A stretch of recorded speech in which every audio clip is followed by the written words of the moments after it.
Jesus modeled a very clear, very simple pattern of life, ministry, and mission. He trained his first disciples to imitate this pattern and commissioned them to continue doing so until everyone on earth had the same opportunity to follow and become his disciples. First, Jesus engaged those around him who were far from God. He was conspicuously present to the people in his life. He blessed them, he ate with them, and had countless conversations with those who sought him out. As he engaged, he took opportunities to share the gospel. He announced the good news that God's kingdom was within reach in and through him. And as the king, he gave people a taste of kingdom life, new identity, forgiveness, healing, deliverance, and reconciliation, both to God and to each other. Those who responded to the gospel were invited to follow Jesus and become his disciples.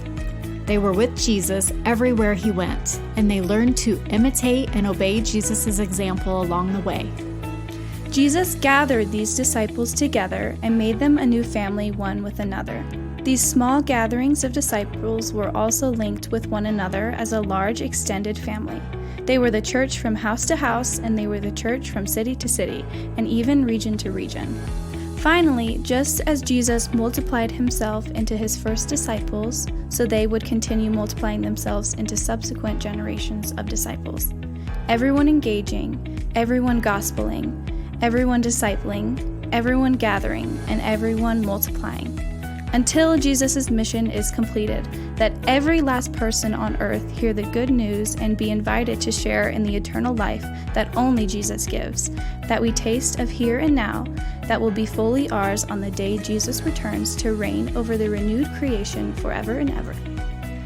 Jesus' way is not a teaching to be memorized, it's a life to be lived in anticipation of the return of the King.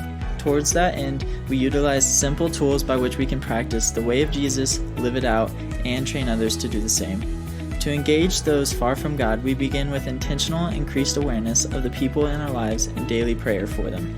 We also bet on God the same way Jesus did, blessing, eating, and talking with others as we discern how God is already speaking and working in their lives so that we may participate in what God is already doing.